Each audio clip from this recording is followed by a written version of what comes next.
Good morning बच्चों, कैसे हैं आप? Hope you all are best बेटा। आज हम हिंदी में पाठ 6 टपका का डर ये पाठ सीखने वाले हैं। ये एक बहुत मज़ेदार कहानी है जिसमें एक बूढ़ी औरत, बुढ़िया जो है वो कष्टों से जूझती है, मतलब बहुत तकलीफ में है।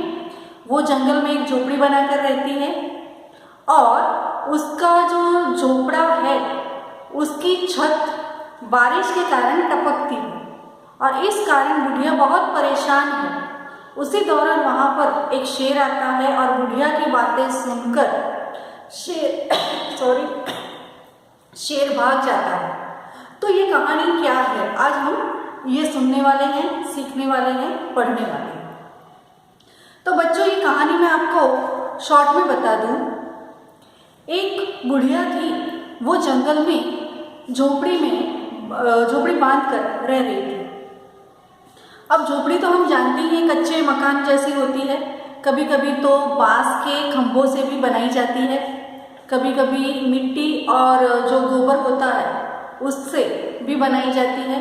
तो ऐसी ही एक झोपड़ी में बुढ़िया रह रही थी।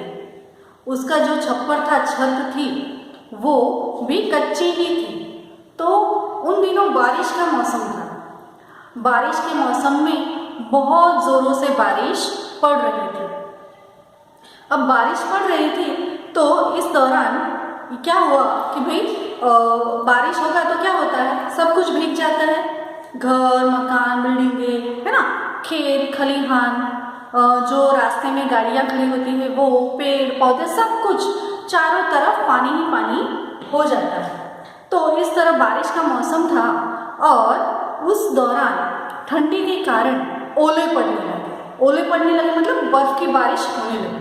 अब बर्फ की बारिश हो तो जब ऊपर से बर्फ गिरे तो क्या होता है, हमें कंकड़ की तरह लगते हैं। कैसे लगते हैं? पत्थर की तरह लगते हैं। तो अब जंगल में घर था, आसमान से ओले पड़ रहे थे। अब ओलों की मार से जंगल में एक शेर था, वो ओलों की मार से बचने के लिए भागने लगा। भागते भागते वो इस बुढ़िया के झोपड़ी के पास आकर छिप गया, छत के तले आकर ऐसे ही बैठ गया। अब उस दौरान बारिश भी होने लगी। तो बारिश होने की वजह से बुढ़िया जो झोपड़ी में थी वो अपना खाना बना रही थी। तो बारिश की वजह से उसका जो चूल्हा था, चूल्हे पे पानी टपक रहा था। पानी के टपकने की वजह से चूल्हा था वो बार बार बुझ रहा था। तो बुढ़िया बहुत परेशान हो गई थी, झुंझला उठी थी, उसे बहुत गुस्सा आया। तो गुस्से में ही उसने कहा कि मुझे शेर से भी नहीं डर लगता। उसे पता नहीं था कि घर के पीछे शेर छिपा है। बुढ़िया ने कहा, मेरे सामने अगर शेर आ जाए तो मुझे डर नहीं लगेगा, लेकिन इन टपके से मुझे बहुत डर लगता है, क्योंकि उसकी झोपड़ी के छत से चूल्हे पे टपक टपक टपक पानी टपक रहा था।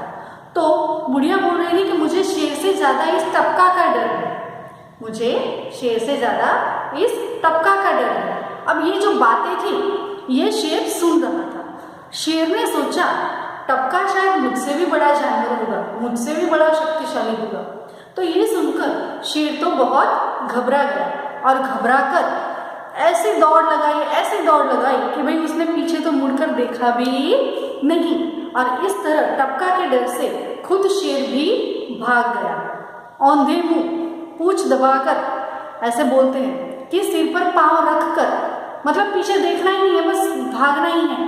इस तरह शेर भी सिर पे पांव रखकर भाग गया और इस तरह बुढ़िया बच गई। वरना अगर कुछ होता तो शायद बुढ़िया को शेर मार भी डालता और झोपड़ी में घुस जाता। लेकिन बुढ़िया की बात की वजह से शेर डर गया और बुढ़िया बच गई। तो ये थी कहानी। तो बच्चों, ये कहानी हम पढ़ेंगे, आपको भी पढ़नी है। मैं एक बार पढ़कर सुनाती हूँ और इसके कुछ शब्दार्थ भी हैं, मुहावरे भी हैं, ये मैं बोर्ड पर लिखूंगी। सबका ध्यान बुक में होना चाहिए। पहले से ही शुरू करते हैं। इस कहानी में गरीबी और कष्ट से जूझती बुढ़िया की कथा है। झोपड़ी का टपकता छप्पर उसे और भी संकट में डाल देता है। वह मन ही मन झुंझला रहता है। बरसात से परेशान एक बाघ बुढ़िया की झोंपड़ी के पास आकर बैठ जाता है। बुढ़िया की बातें सुनकर अनजान भय से वह घबरा उठता है और भाग जाता है। ये कहानी का सार बताया है कि भाई कहानी में क्या है। अब कहानी शुरू हो रही है। बरसात का दिन था, चारों ओर पानी बरस रहा था। जंगल में बुढ़िया का घर भीग रहा था। बुढ़िया परेशान हो गई, परंतु करती भी क्या, छप्पर को छाए कौन। मतलब अब बारिश के मौसम में घर भीगे, छप्पर भीगे, तो उस पर हम थोड़ी ना छा सकते हैं, हम पूरे उस पर थोड़ी ना छा सकते हैं कि जिससे बारिश का पानी उस पर ना गिरे। तो बुढ़िया करेगी तो क्या करे। थोड़ी देर में ओले भी पड़ने लगे, बेर बराबर ओले यानी बेर के जितने बड़े बड़े ओले, मतलब करा, अपने गुजराती मायने करा कहिए, बर्फ नो बरसात कहिए। उधर एक बाघ ओलों की मार से परेशान हो उठा। कूदते फांदते वो बुढ़िया के घर के पास पहुंचा। बुढ़िया अंदर चावल पका रही थी। चावल यानी भात आपने बनाई ना, चोखा, तो चावल बना रही थी। चूल्हे पर पानी टपक रहा था।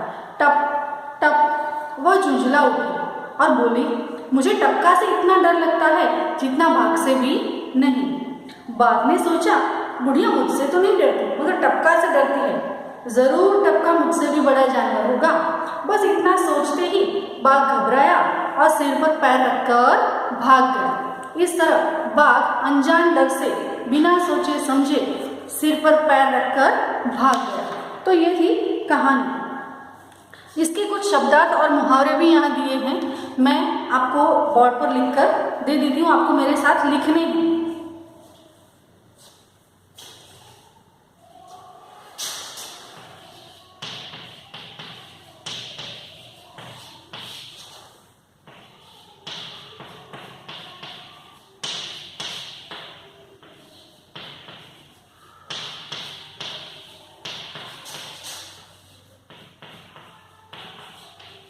ओले यानी बर्फ की बारिश, આપણે ગુજરાતીમાં એને કરા કહીએ, कराનો વરસાદ।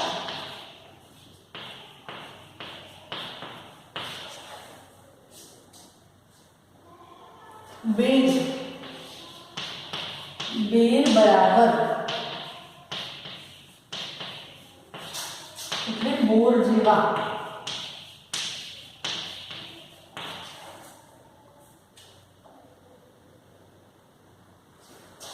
परेशान होना,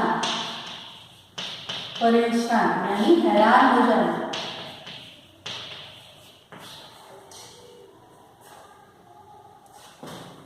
छप्पर, छप्पर यानी छत।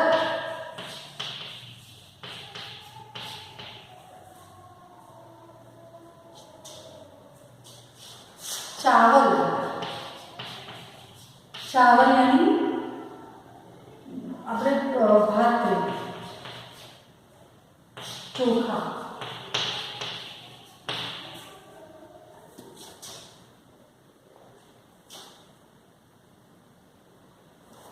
झुंझला उठना,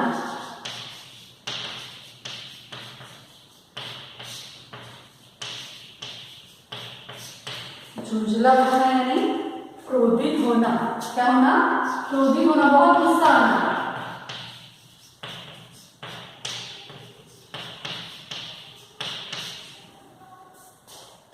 और सिर पर पैर रखकर भागना,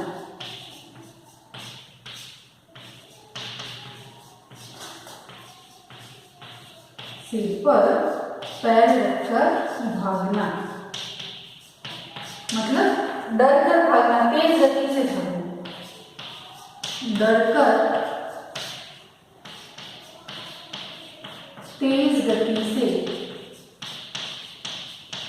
भागना।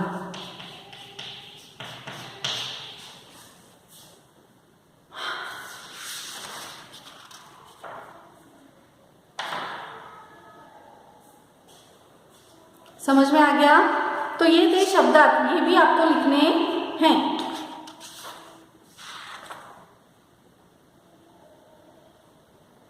इसके अलावा अभ्यास और स्वाध्याय में देखिए, जो अभ्यास और स्वाध्याय है उसके जो PDF है वो मैं आपको भेज दूंगी।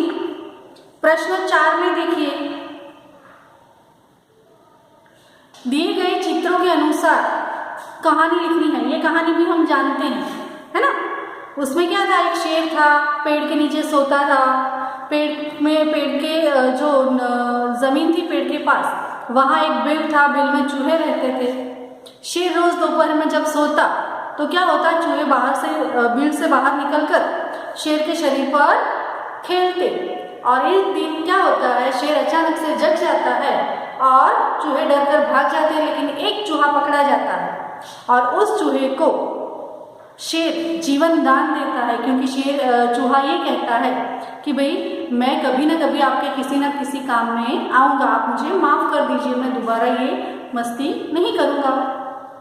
तो ये सुनकर शेर को दया आ जाती है और वो चूहे को छोड़ देता है। कुछ दिनों बाद शेर को एक शिकारी आकर जाल में फांस लेता है। तो शेर तो अब जाल में फंस जाएगा तो क्या करेगा, दहाड़ेगा ही ना। तो शेर जोर से दहाड़ता है और उसके दहाड़ की आवाज़ सुनकर चूहे बिल से बाहर निकल आते हैं और देखते हैं कि भाई शेर राजा, जंगल के राजा जो हैं वो जाल में फंस गए हैं।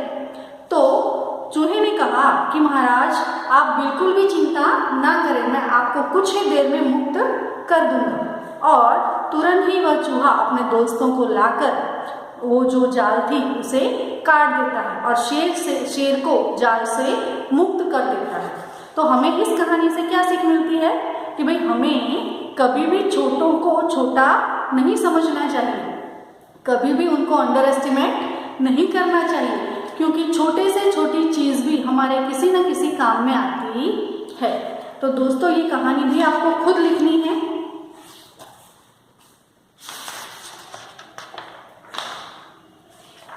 तो यहाँ हम ये यूनिट पूरा कर रहे हैं और इसके लिए स्वाध्याय और जो ग्रामर है वो मैं आपको भेज दूँगी। चलो, थैंक यू, बाय बाय।